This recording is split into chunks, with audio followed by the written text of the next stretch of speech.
Romanos capítulo 13, versículos de 11 a 14. Esse será o texto que nós vamos estar pensando na noite de hoje. Vamos tentar recapitular, é claro, com algumas questões do que já falamos pela manhã, né? E talvez para você possa até soar um pouco repetitivo, mas é por conta do contexto e também para que o texto fique muito claro sobre a leitura dele.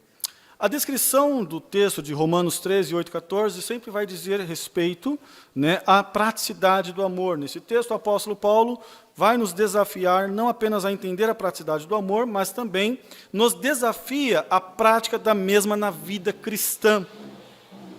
O entusiasmo, como foi bem colocado pela manhã, sempre será mais fácil do que a obediência.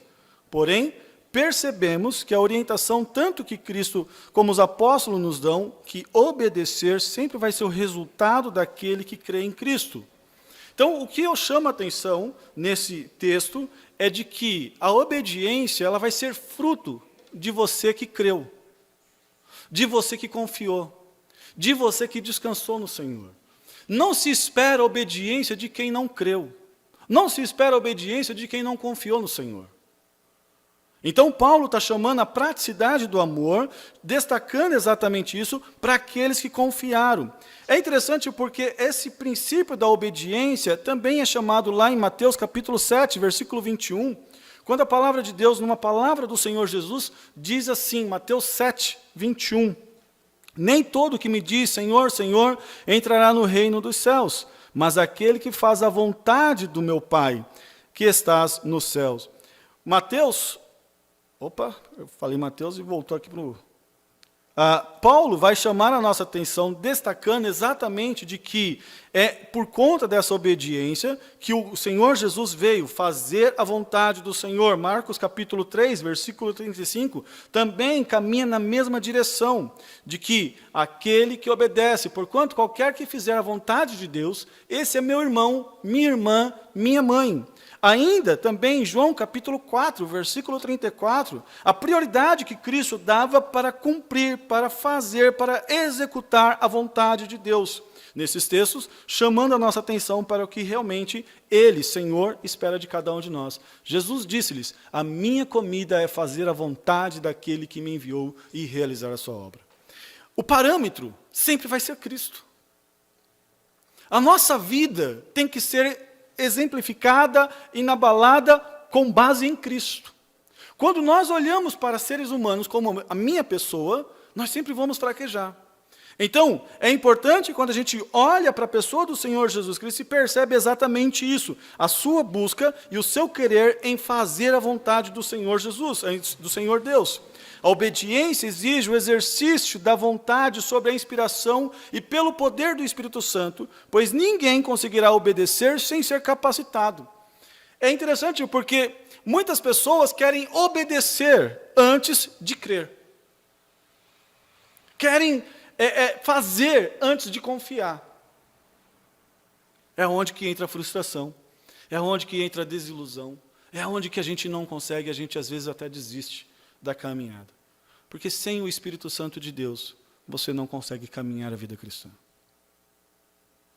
A gente viu pela manhã que a praticidade do amor, ela é enaltecida exatamente porque você é levado a amar o próximo. Mas, vamos lá, é fácil amar o próximo? Só Jesus na causa, e com muito jeito ainda. Mas quando a gente tem o Espírito Santo de Deus, a gente então passa a ter essa possibilidade, porque nós somos capacitados pela ação do próprio Deus, porque nós somos novas criaturas. 2 Coríntios capítulo 5, versículo 17, nos chama a atenção de que a partir do momento em que você creu em Cristo, a sua atitude de salvo passa a ser caminhar em santidade, de acordo com a vontade do Senhor. Assim como Cristo fez, devemos nós caminhar também, por isso que caminhamos em novidade de vida. Paulo descreve para os romanos de que vocês, eu que cremos em Cristo, deixamos a vida velha, assim que se alguém está em Cristo, nova criatura é, as coisas velhas ficaram para trás, eis que tudo se fez novo. Uma novidade de vida é uma vida com Cristo. Uma novidade de vida é uma vida que o Espírito Santo tem controle. É uma novidade de vida, é uma vida que Deus está no controle. A sua vida sobre nova direção. A sua vida sobre uma outra perspectiva. Então, como vimos pela manhã, o que se espera daqueles que estão em Cristo é que sejam novas criaturas, pois a lei não tem mais de ser normativa, não somos salvos pela lei. Não é a lei que traz a nós o benefício da salvação, mas ela ainda revela o caráter de Deus e nos direciona para Cristo, porque quando nós tentamos caminhar pela lei, percebemos a nossa incapacidade. Paulo vai chamar a atenção disso lá no livro de Gálatas como o aio, né? É aquela que conduz, de uma forma de trazer o direcionamento, a pedagogia, né? Literalmente é essa a ideia do aio ali, a lei como uma professora, conduzindo a pessoa até Jesus Cristo. Então a exigência nunca foi, no Novo Testamento, em cumprir a lei, mas sim a maneira como que é exigida de cumprir a lei em nós, ou seja, a nossa caminhada com o Espírito Santo, cuja justiça e o poder trabalham através de nós, ou seja, na nossa caminhada com Ele. Para nós cristãos, a exigência de Deus é cumprir quando o Espírito Santo de Deus nos capacita a obedecer a sua palavra. Logo então, a lei do amor cumpre-se nas nossas vidas, pois vamos amar como Cristo nos amou, e sobre 3 perspectivas, foi falada pela manhã. Romanos capítulo 1, 14 a 17, chama a nossa atenção para a primeira. Nós temos uma dívida com o nosso próximo, uma dívida com a pessoa que não conhece a Cristo, uma dívida com o nosso irmão. Nós somos devedores. Romanos 1, 14 chama a atenção, e assim quanto está em mim, eu sou devedor tanto a gregos como a bárbaros, tanto a sábios como a ignorantes. Versículo 15, e assim quanto está em mim, estou pronto para também vos anunciar o Evangelho, a vós que estáis em Roma. Paulo tinha uma consciência de dívida para com as pessoas que estavam à sua volta. Paulo tinha uma consciência de débito, e é literalmente esse o princípio, de débito. Alguém que está devendo no banco, alguém que está devendo no mercado, eu tenho que pagar a conta. Vimos pela manhã que pagar a conta é obrigação de todo cristão. Mas há uma dívida que a gente não consegue saldar. Qual que é? Amar o próximo. Enquanto nós estamos aqui, essa é a nossa responsabilidade. Fazer a diferença na vida do outro. E eu pontuei pela manhã, chamando a atenção para essa prática de que o cristianismo sempre vai ser em benefício do outro. A exemplo do nosso Deus fez com as nossas vidas, olhando para nós, nos dando honra, quando Ele assume a cruz do Calvário. É assim que nós devemos caminhar diante da sociedade, olhando para o outro, tentando ser bênção na vida do outro, fazendo com que o outro seja abençoado. É por isso que o Espírito Santo de Deus veio. Por isso que Ele nos trouxe essa oportunidade de vivenciarmos uma vida segundo a sua vontade. Segundo princípio, eu preciso lembrar de que eu amo, por isso eu preciso refletir o caráter de Deus prático na lei do amor. Eu amo, e é essa questão de querer refletir a pessoa de Deus, a praticidade. A lei, então, me mostra isso. Ela me mostra de que, olha, quando você mata, você está ferindo. Você está fazendo algo que desagrada a Deus. É a questão do caráter, mostrando que eu fui alcançado para refletir o caráter do Senhor Deus. E por fim, eu amo, por isso busco com todas as forças completar, atingir o objetivo estabelecido por Deus. Qual que é? Amarás o teu próximo como a ti mesmo. Bom, uma vez entendido, poderíamos então resumir da seguinte maneira. Capacitados pelo Espírito de Deus, cumpro a lei do amor, pois sou devedor ao meu próximo. Tenho o Espírito Santo de Deus para refletir o seu caráter em minha vida, e quanto viver, busco atingir o objetivo de Deus estabelecido para todo aquele que nele crê. Entendemos isso? Amém? Ou misericórdia?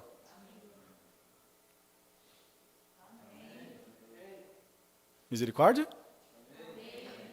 Porque a partir daqui, Paulo então chama nós a uma outra atitude. Uma atitude mais drástica. Puxa, o pastor, o senhor está pegando pesado, como alguém falou de manhã, esse negócio de amor é complicado, e realmente é. Realmente é. Mas quando a gente pensa na vida cristã, vai além disso ainda. Uma vez compreendido tal ensino, então Paulo chama a nossa atenção para uma questão de urgência, daquilo que de fato importa. Quando a gente morava em São Paulo, eu trabalhava na feira, sabia-se que o caminhão saía todo dia meia-noite. Eu estudava, saía da escola em torno de 11h30. Eu tinha 30 minutos para sair da cidade, do centro de Guarulhos, para chegar a Bom Sucesso, no horário, sem que o caminhão saísse, senão eu ficava. A urgência é uma questão interessante, porque se você passa daquilo, não tem mais o que fazer. É como o leite derramado. Derramou, já era, paciência. Não tem que ficar pegando com colherzinha. Passou. Coisas urgentes chamam a atenção, e é isso que o apóstolo Paulo, então, chama a nossa atenção, dizendo o seguinte: agora é urgente o que vocês têm que praticar, é urgente o que vocês têm que fazer. E isso, versículo 11, digo, conhecendo o tempo que a hora já despertamos do sono, porque a nossa salvação está agora mais perto de nós do que quando aceitamos a fé.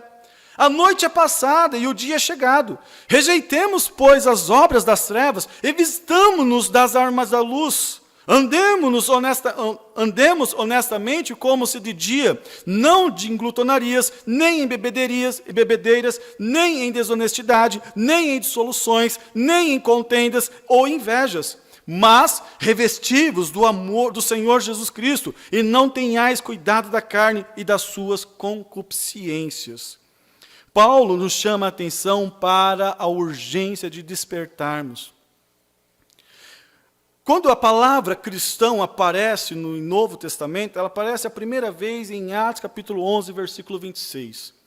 Quando, de uma forma de caçoar, de tirar barato, de ofender, chamavam aqueles que caminhavam, que imitavam a Cristo, que queriam uma vida cristã, realmente como pequenos cristos. É um xingamento.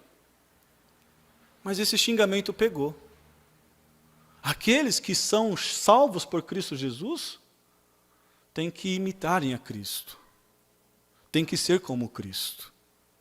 Realmente, meus irmãos, nós somos pequenos cristos. Você é um pequeno Cristo aonde quer que você esteja. Você é um pequeno Cristo na sua casa. Você é um pequeno Cristo no seu trabalho. Você é um pequeno Cristo na sua empresa. Você é um pequeno Cristo na sua escola. Você é um pequeno Cristo quando você está disciplinando seu filho ou sua filha. Você é um pequeno Cristo quando você está falando palavras duras, às vezes, seja com o seu funcionário, seja com o seu colega de trabalho, seja com sua esposa, seja com seu esposo, seja com quem for. Você é um pequeno Cristo, porque você creu em Cristo Jesus. Portanto, essa palavra que veio como uma espécie de caçoar, de tirar barato, de tentar ofender, ela trouxe um peso para nós muito maior, porque uma vez compreendido essa questão da urgência da vida cristã, que fomos chamados a refletir Cristo pela praticidade do amor, somos chamados também a vivenciar Cristo na nossa vida diária. A outra vez que essa palavra cristão vai aparecer, está lá em 1 Pedro capítulo 4, versículo 16. Vejam lá, como que o apóstolo Pedro vai chamar a nossa atenção. Mas se padece-se como cristão, não se envergonhe. Nunca fomos chamados para ter uma vida boa, tranquila, sossegada. Muito pelo contrário, você que é cristão tem que pagar o preço para representar a Cristo. Você tem que pagar o preço. Você foi capacitado para isso. Você tem o Espírito Santo de Deus na sua vida que te dá capacidade para isso, para você vivenciar a Cristo. Você não vive Cristo de uma maneira solitária, sozinho, pelas suas próprias forças, porque senão você não chega ao céu. Mas você vive Cristo porque o Espírito Santo de Deus te capacita. Amém? Se Ele te capacita, então você pode sofrer. Você pode passar por lutas. Você pode passar por adversidades. Pois quando você sofre pelo nome do Senhor Jesus Cristo, diz o texto que nós glorificamos o nome do Senhor Deus nas nossas lutas. Aí a gente tem algumas questões. Puxa, casamento, não sabe como que é difícil o casamento. Você não sabe como que é lidar com esse homem ou com essa mulher. Meu querido e minha querida, você foi chamada para ser um pequeno Cristo aonde? Lá na tua casa. Pastor, você não conhece o meu trabalho, o meu patrão. Ele é tirano, ela é tirana. Você foi chamado para ser um pequeno Cristo lá. Você não conhece como que é a escola, a professora me persegue. Você foi chamado para ser um pequeno Cristo lá. O que se espera de você e de mim é o bom testemunho, é o bom aroma de Cristo Jesus nas nossas vidas. 2 Coríntios, capítulo 2, versículo 14. Triunfamos em Cristo. E no triunfo dele, nós fazemos exatamente isso. Graças a Deus que sempre nos faz triunfar em Cristo. E por meio de nós, por meio da vida, por meio da praticidade, o que acontece? Manifesta-se em todo lugar a fragrância do seu conhecimento. Queridos, as pessoas olham para vocês. Elas olham para vocês. Elas veem em vocês exatamente a atitude que se espera de cristão. O problema é que muitos, como diz o próprio texto, estão cochilando. Estão dormindo. Estão tirando aquela pestana. Talvez porque a palavra não seja boa. Talvez porque eu queria aquela palavra que, sabe, que me dá aquele arrepio. Tem muita gente que está querendo vir à igreja para sentir arrepio. Sente arrepio dentro da igreja, mas fora não tem arrepio nenhum, porque não tem vida com Cristo. Sente um êxtase, sente algo maravilhoso, mas na hora de ser cristão autêntico, não é. Não é. Paulo, então, chama a atenção da igreja de Roma, para que aquela igreja desperte, onde somos lembrados do privilégio, que quando Paulo chama a atenção de que nós somos semelhantes, precisamos acordar, despertar do sono, porque a salvação está agora muito mais perto de nós, do que quando nós aceitamos a fé. Paulo está lembrando exatamente de que, olha, nesse presente momento, que vós outros, chamando a atenção dos romanos, preste atenção, preste, porque eu quero falar a vocês, assim como chamamos a atenção da Igreja Batista de Itararé, do povo que se chama pelo nome do Senhor nessa cidade de Itararé, para todos aqueles que estão nos assistindo ou vão nos assistir, você que é cristão, preste atenção, desperta do sono ao qual você está. Digo isso, desperte, acordem, a nossa salvação está chegada, desperto do sono, literalmente acordem para a realidade. E é interessante porque essa palavra nos chama a atenção para 3 despertamentos, ao qual nós vamos tentar trabalhar na noite de hoje. Despertem para deixarem as obras das trevas. Despertem para se revestirem da armadura de Deus.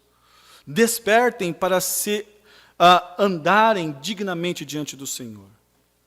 Porém, quando nós olhamos para o versículo 11, nós percebemos uma certa urgência que o apóstolo Paulo traz na palavra tempo. A palavra no original, ela tem 3 sentidos, né? Quando a gente pensa em tempo, quando a gente olha para o Novo Testamento na língua grega, tanto cronos, quanto kairos, quanto einos. Mas o tempo aqui não é nem de cronos e nem de ainos, mas sim de kairos, tempo pontual. Tempo é agora. Não deixe para amanhã. Tem muita gente, vamos jogar para frente. Vamos para lá. Tempo é agora. Mas eu não sei quando que Cristo volta. É agora. Viva como se Cristo voltasse hoje. Viva como se Cristo te pegasse hoje. E se você é salvo, pode ficar tranquilo, porque mesmo que você esteja vivenciando uma vida longe do Senhor, a salvação não depende de você, depende de Cristo. Mas quão maravilhoso será, gente.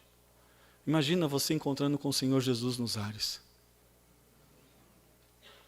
E você sabendo da sua vida, Deus, foi difícil, mas eu consegui chegar. Deus, que alegria de estar na tua presença. Que fantástico. Como foi complicado, mas o Senhor me capacitou. Eu venci, Deus, eu estou aqui. Eu posso glorificar o teu nome. Paulo parte do princípio que aqueles que conheciam sobre a vida do Senhor, aqui não se trata exatamente do dia, mas sim de estar prontamente, de estar ciente, de qualquer momento o Senhor pode voltar. Você já se deparou que esse tempo de pandemia pode ser o tempo? E aí?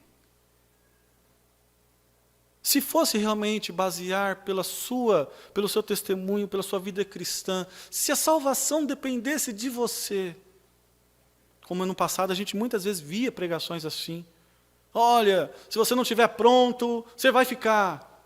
A salvação não depende da gente, dependeu de Cristo, mas a santificação depende de mim. A vida cristã depende de mim. Quanto mais eu deixar Cristo livre na minha vida, viver minha vida, Gálatas 2:20 é muito claro, isso que vivo não mais eu, mas é Cristo que vive. Eu preciso dessa oportunidade sempre, todos os dias. Senhor, eu estou abrindo mão de mim para que o Senhor viva. Eu estou abrindo mão de mim para que o Senhor viva. O tempo é limitado, a oportunidade é breve. O tempo para prestar atenção e obedecer é agora. Não há tempo para a apatia, não há tempo para a complacência, não há tempo para a indiferença. O tempo é agora. Os dias são maus, os dias estão urgindo. É cada dia uma notícia ruim que nós estamos escutando, isso sem Cristo já ter voltado. Hoje nós estamos conversando com essa pessoa, amanhã a gente já olha, hoje com essa questão de rede social, você já olha luto. Por quê? O que aconteceu? O Senhor Jesus não voltou, mas a pessoa foi encontrar com Ele. Você não sabe o seu dia, você não sabe a sua hora, você não sabe quando é que você vai encontrar com Cristo ou quando que Cristo vai encontrar com você, mas você sabe de uma coisa, que o dia de viver a vida cristã é hoje e é agora. Então, se eu, Claudemir, não estou vivenciando, tem duas questões. Ou eu ainda não conheci Cristo de fato, e eu estou tentando levar a vida como eu acho que tem que ser, ou eu estou sendo negligente.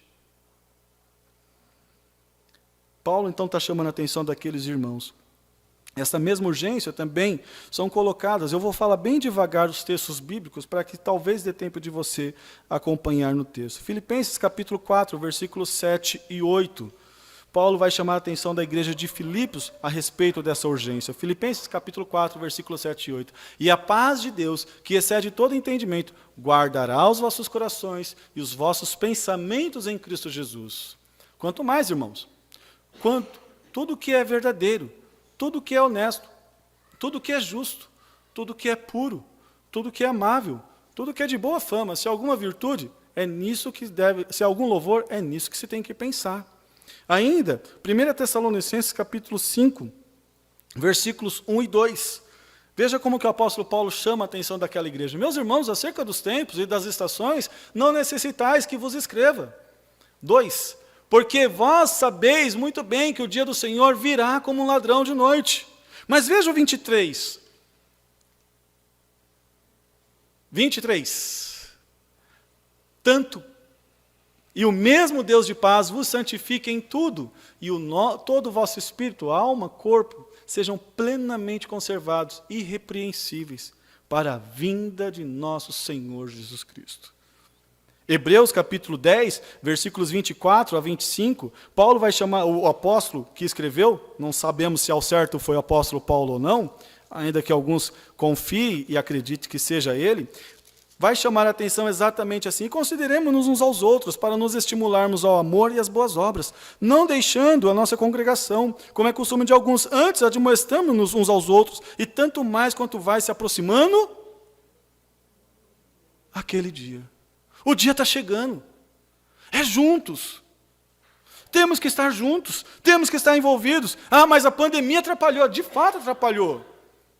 Mas Deus nos deu a oportunidade. Hoje nós temos a internet, está rodando lisinha. Mas como é gostoso de ver alguns irmãos, pastor, nós queremos estar. Não dá para a gente estar 6 horas. Não dava. Trabalho. Dificuldade. Queremos estar. Primeira oportunidade que ter culto, 7 horas. Estamos já. Montel está aí, Wagner está aí. Estamos lá. Tem que estar junto. Porque é junto que nós somos estimulados. Como a gente estava falando em casa, não é legal ficar muitas vezes acompanhando o culto pela internet. Passa um na frente, né? É um bolinho que vem numa hora imprópria, você está ali compenetrado, e aí está a esposa lá. Aí você, rapaz, eu queria tanto prestar atenção, mas esse bolo de cenoura que o Wagner faz, de fubá que o Wagner faz, meu Deus do céu, não dá, né? Ou então aquele morango, vocês já comeram morango? Eu vou fazer propaganda aqui, depois você divide o cachê, viu? Aquele moranguinho que o Wagner faz, gente, maravilha.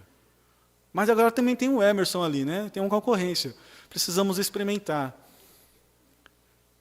O culto online, a gente perde. Porque a gente não consegue focar. Mas não é desculpa, a gente tem a oportunidade de estar lá. Marcos capítulo 13, versículo 33 a 37, palavras do Senhor Jesus Cristo chamando a nossa atenção. Olhai, vigiai e orai, porque não sabeis quando será o tempo. E como um homem que partindo para fora da terra deixou a sua casa e deu autoridade aos seus servos e a cada um a sua obra, mandou ao porteiro que vigiasse. Versículo 37, vigiai, ou versículo 36, perdão, para que vigiai, pois, porque não sabeis quando virá o Senhor da casa, se à tarde, se à meia-noite, se o cantar do galo, se pela manhã, para que, vindo de improviso, não vos pegue dormindo. E as coisas que vos digo, digo a todos, cochilem. Tem certeza? Eu li errado? E a todas as coisas que vos digo, vigiai. Atento. Tem que estar atento. Eu não posso simplesmente deixar a vida me levando, como diz a música. Muitos ainda estão dormindo, conforme Lucas capítulo 22 e 46, e Marcos capítulo 14, versículo 37 a 42. Não precisa abrir não, é o texto lá do Getsêmani, quando os discípulos estavam dormindo, e o Senhor Jesus pergunta, por que vocês estão dormindo? Será que vocês não podem vigiar comigo uma hora? Por que vocês estão cochilando? Vou deixá-los aqui, vou lá novamente orar, e eu espero que vocês estejam atentos. O que voltou? Aconteceu o quê? Dormindo de novo. Dormindo de novo. Infelizmente, a exemplo dos discípulos de Getsêmani, como agora, a urgência é para que todos nós nos mantemos atentos. Pedro alerta sobre a importância de estarmos atentos, fazendo coro com o apóstolo Paulo. É hora de nós estarmos, porque o Senhor está voltando. Sim, está voltando. Não sei o dia, não sei a hora, não sei o ano, mas eu sei que pode ser no dia de hoje. Portanto, é hoje que eu tenho que estar atento. As palavras da noite, diz um comentarista, chamando a atenção, o dia já vem adiantado, indicam que para o povo de Deus, o presente da era das trevas, do pecado e da perversidade está rapidamente avançando. Será que não é isso que a gente está percebendo dia após dia? Será que quando a gente liga a televisão, a gente vê as mesmas formidades que a gente via no passado? Cada vez mais a gente vê situações gritantes. O pecado tomando conta. Quando fiz Shekinah, a gente não tinha geladeira e a gente salgava a carne para que a carne não ficasse podre. E é por isso que Jesus, inclusive, chama a atenção de que vocês são o sal e a luz da terra. O sal impede a podridão de avançar. Ele faz isso. Mas quando a igreja está cochilante, quando a igreja do Senhor está meio capenga, o que está acontecendo? Será que é só eu que estou percebendo isso? Será que só eu que estou atento a essa questão? Acredito que não. Porque quando você liga a televisão, você vê lá um cara que cometeu atrocidade, uma família inteira. Não precisamos ir muito longe. Às vezes a gente olha na nossa cidade. Situações adversas que não convém nem sequer falar aqui. Vigiai, estejam atentos, o dia está chegando. O dia vai chegando e, conforme diz a palavra de Deus, literalmente, atenção redobrada. Aqui o foco é escatológico, sim, é olhar para frente, porque o Senhor está vindo. O Senhor está vindo, portanto é importante acordar. Está vindo, é esse tempo que nós temos, será o nosso maior desejo de encontrar com Ele, seja quando Ele vier ou quando a gente for para com Ele, mas nós devemos viver a nossa vida como se hoje fosse o nosso último dia. O Senhor Jesus está voltando. Paulo chama a atenção dos irmãos de Roma exatamente a esse princípio. Despertem, acordem, porque o Senhor nosso Deus está voltando, Ele está aí, está batendo as portas sim. Portanto, vejam, a noite é passada, versículo 12, e o dia é chegado. Rejeitemos, pois, as obras das trevas e vistamo-nos das armas da luz. O primeiro despertar, então, está baseado também lá no livro de Efésios, capítulo 4, versículo 17 a 22, quando a palavra de Deus nos chama a atenção de despojando-se, tirem a velha vestidura, tirem a velha roupa, tirem aquilo que está atrapalhando vocês a caminharem, a viver uma vida que agrade ao Senhor. Veja o versículo 17, digo e testifico no Senhor, para que não andeis mais como andam também os outros gentios, na vaidade do seu sentido, entenebrecidos no entendimento, separados da vida de Deus, pela ignorância que há neles, pela dureza do seu coração, as quais, havendo pedido todo sentimento, se entregaram à dissolução para com avidez, cometeram toda impureza, mas vós não aprendestes assim a Cristo. E se é que tendes ouvido, e nele fostes ensinado como está a verdade em Jesus, que tanto ao trato passado vos despojeis, tirem a velha roupa, tirem o velho homem do coração, que se corrompe pelos desejos carnais, e vos renoveis no espírito do vosso sentido, e vos revestais o novo homem, que segundo Deus é criado em verdadeira justiça e santidade. O Senhor Jesus, Paulo nos chama a atenção para um renovo. Através do escritor de Hebreus, o Senhor chama a nossa atenção. Deixemos então todo o embaraço. O que é que está te atrapalhando? O que é que está me atrapalhando? Hebreus capítulo 12, versículo 1, a palavra de Deus chama a atenção. Deixemos, pois, todo o embaraço. Pois então, rodeados de uma tão grande nuvem de testemunhas, deixemos o embaraço e o pecado que tão de perto nos rodeia. E corramos com paciência a carreira que nos está proposta. Tem que haver uma renúncia, tem que haver um despojar, tem que haver uma iniciativa tua. Através de Pedro, ele chama a nossa atenção para nos colocar ao lado de toda a malícia, do engano, hipocrisia, inveja e calúnia. Coloquem a distância. Segundo despertar, é o despertar de revestir-se. Porque você tirou, mas você precisa colocar algo novo. Você precisa colocar algo que realmente venha te cobrir. Efésios capítulo 6, então, nós podemos ver uma complementação daquilo que o apóstolo Paulo menciona em Romanos capítulo 13, versículo 14. Pois assim diz: no demais, irmãos, fortalecei-vos no Senhor e na força do seu poder. Revesti-vos de toda a armadura de Deus, para que possais estar firme contra as astutas ciladas do diabo. A igreja, muitas vezes, tem brincado, tem cochilado, não está atenta ao que o diabo está fazendo. Esses dias eu estava conversando com o irmão falou assim: pastor, olha, nós estamos vivenciando o dia do anticristo, e é verdade. É verdade. Quantas igrejas e quantos irmãos estão deixando de estar presentes, ouvindo a palavra de Deus? Atentos. Ah, vou hoje não. Voltamos. Não vou hoje não, quero não. Quanta gente estão nessa vida? Quantas pessoas estão trilhando esse tipo de jornada? Paulo vai chamar a atenção no texto de Efésios, capítulo 6, versículos de 10 a 18, descrevendo exatamente: revistam-se dessa armadura. Veja como ele chama: andemos honestamente como de dia, não em glutonarias, nem em bebedeiras. Versículo 12, vistamo-nos das armas da luz. Coloquemo-nos essas roupas, porque nós não temos que lutar contra carne e sangue, mas sim contra os principados, contra as potestades, contra os príncipes das trevas, desde o século contra as hostes espirituais da maldade, nos lugares celestiais. Queridos, fortaleçam-se. Fortaleçam-se, porque o Senhor chamou vocês e a mim para nós sermos luz neste mundo. Como que eu faço isso, pastor? Como que faz isso? Tome a armadura de Deus para que possais resistir o dia mau. Os dias são maus, estão aí. Seja na cidade, seja no sítio. Tem dias que só Jesus na causa. É ou não é, Theo? Olha, só a graça de Deus. Mas a gente fala, é só sítio, é só lá. Tão distante, não tem nada a ver com aqui. Aqui na cidade não é difícil, Wagner? Tem dia que não é só Jesus na causa? Os dias são maus. Os dias são maus.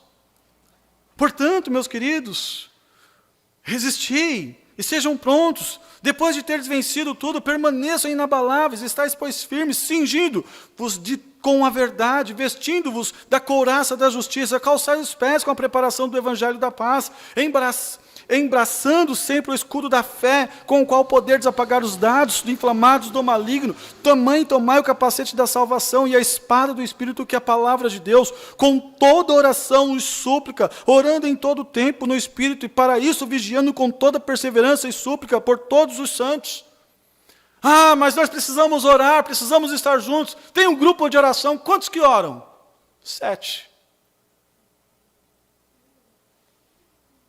7. Culto de oração presencial, quantos vêm? Uns 5 ou 10. A gente está deixando. Nós estamos entrando numa rotina. A igreja, meus queridos, é para ela fazer a diferença neste mundo, não é para ser um clube social.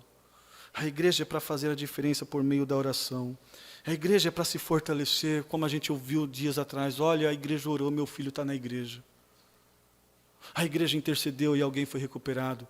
Quando alguém disse, olha, fulano de tal saiu do hospital, porque se não fosse a graça de Deus, se não fosse a misericórdia de Deus, e eu tenho certeza que se não fosse a oração dos irmãos, tal pessoa tinha ido. Está com 50% do pulmão comprometido. Quando o povo de Deus ora, as coisas acontecem. Quando a igreja do Senhor vigia, as coisas acontecem. Paulo está chamando a atenção daqueles irmãos. Olha, percebam o seguinte, ele sai do capítulo 12, como nós falamos hoje pela manhã. Ele entra no capítulo 13, chamando a atenção a atitude que nós devemos ter diante da sociedade. E ele termina chamando a atenção da praticidade do amor. Mas agora ele dá aquele de fato, aquele puxão de orelha na igreja. Acordem! A noite é passada, o dia é chegado, rejeitemos, pois, as obras das trevas, vistamo-nos das armas da luz, andemo-nos honestamente como de dia, e não em glutonarias, nem em bebedeiras, nem em desonestidades, nem em dissoluções, nem em contendas, nem em inveja. Despertem para andar com Deus. Você foi chamado para ser luz, para ser sal. Aquilo que gera aparência do mal, você tem que estar distante. Você tem que estar longe. Não faz nenhum mal, pastor, não tem problema nenhum. Esse ano nós tivemos uma situação, os irmãos não sabem, mas nós tivemos uma situação de resgate de uma pessoa. Não faz problema não, olha, não tem problema nenhum. Voltou a beber, voltou a ter situações. E quando pensa que não, vem uma notícia e fala, ó, ou você para, meu amigo, então a casa caiu para o teu lado. O quê? Pastor, o senhor pode fazer uma visita? Opa, estou aí. Pastor, eu quero ficar firme com o Senhor. Meu irmão, é isso aí. O que aconteceu? A companhia, sabe como que é? É assim mesmo. Dê espaço. Dê espaço. Os jovens ontem, a gente falando no grupo de jovens à noite, chamando a atenção, João chama a mesma questão da praticidade. Olha, não deem ouvido ao mundo. Ouçam a palavra. Porque se vocês derem ouvido ao mundo, vocês vão ter afeto, vocês vão ter carinho ao mundo. É preciso tomar uma atitude. Ande com Cristo. Viva Cristo. Revista-se, verso 14, revista-se do Senhor Jesus Cristo. Não tenhais cuidados da carne, nem dos seus desejos.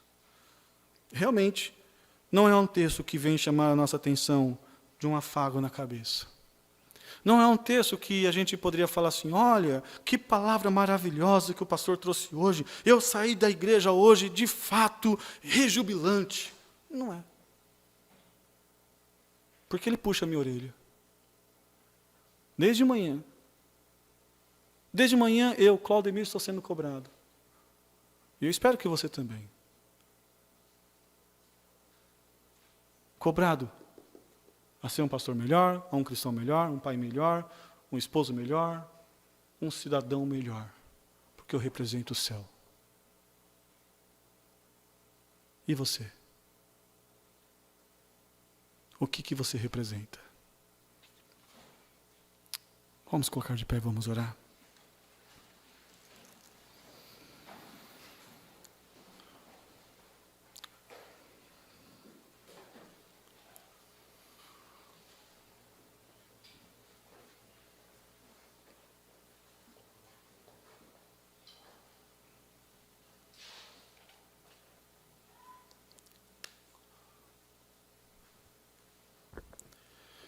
Soberano Deus,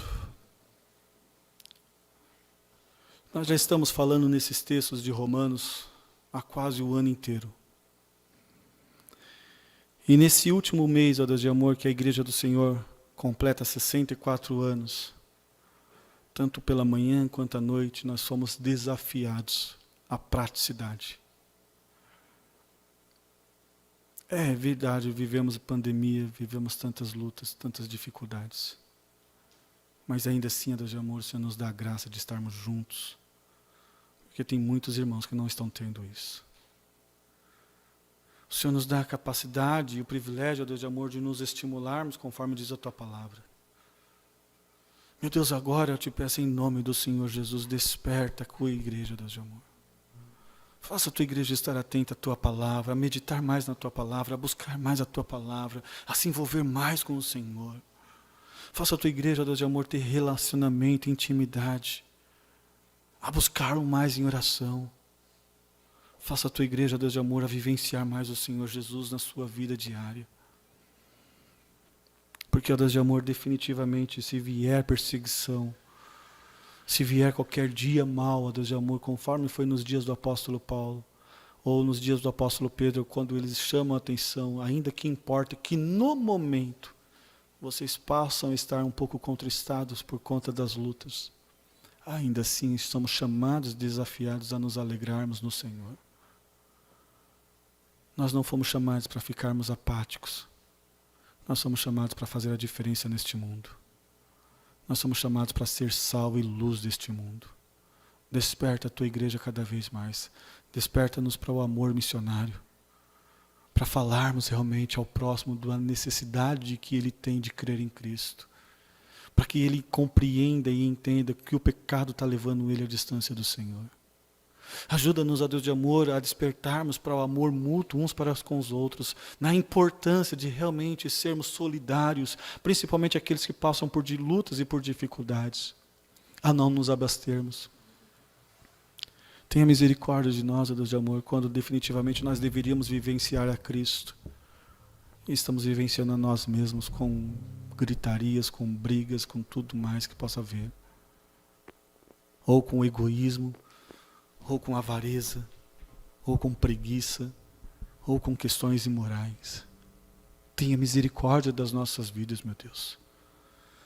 Eu rogo ao Senhor pela igreja, para que a Tua igreja, Deus de amor, realmente seja o sal e a luz que se espera para essa cidade de Itararé. Deus, eu te louvo porque mesmo na pandemia, mesmo com tudo que está acontecendo, o Senhor tem trazido pessoas para ouvirem a Tua palavra. Eu te louvo pelas famílias que têm se chegado. Eu te louvo pelas pessoas que têm se aproximado. Mas Deus, jamais me permita negociar o Teu evangelho. Jamais me permita, Deus de amor, falar aquilo que as pessoas queiram ouvir. Me desafie sempre, Deus de amor, a anunciar: o Senhor está voltando. Arrependei-vos porque é chegado o reino dos céus. Deus, em nome do Senhor Jesus Cristo, me torne sempre, Deus de amor, um pastor que prega a Tua palavra. E se por alguma razão tenho falhado com a Tua igreja, me perdoe nesse quesito. Pois, ó Deus de amor, sou sim pago para isso. Mas além de ser pago, meu Deus de amor, eu fui chamado pelo Senhor. Não é o dinheiro, é o chamado que pesa. Portanto, ó Deus bendito, em nome do Senhor Jesus Cristo, eu te peço, desperta, Deus de amor, os homens dessa igreja. Desperta as mulheres dessa igreja. Deus, como nós precisamos de mulheres de oração. Desperta, Deus de amor, a juventude dessa igreja para ser realmente, conforme diz o livro de Eclesiastes, ser a força, Deus de amor, aquilo que impulsiona. Eu já te louvo porque grandes coisas você já está fazendo, Deus de amor, quando a gente olha para a reunião da juventude aos sábados. A sala, Deus de amor, se tivéssemos oportunidade, lotava mais. Te louvo por isso. Mas Deus, capacita os filhinhos, capacita os pequeninos a testemunharem do Senhor aonde eles estão. Que o Teu Santo Espírito tenha liberdade nas suas vidas. Ajude, Deus de amor, os maridos, definitivamente, a serem bons maridos. A representarem o Senhor na vida conjugal. Ajude as esposas, definitivamente, a serem mulheres virtuosas, a representarem o Senhor na vida conjugal. Serem bons pais, sermos bons filhos. Ajuda-nos na nossa fragilidade.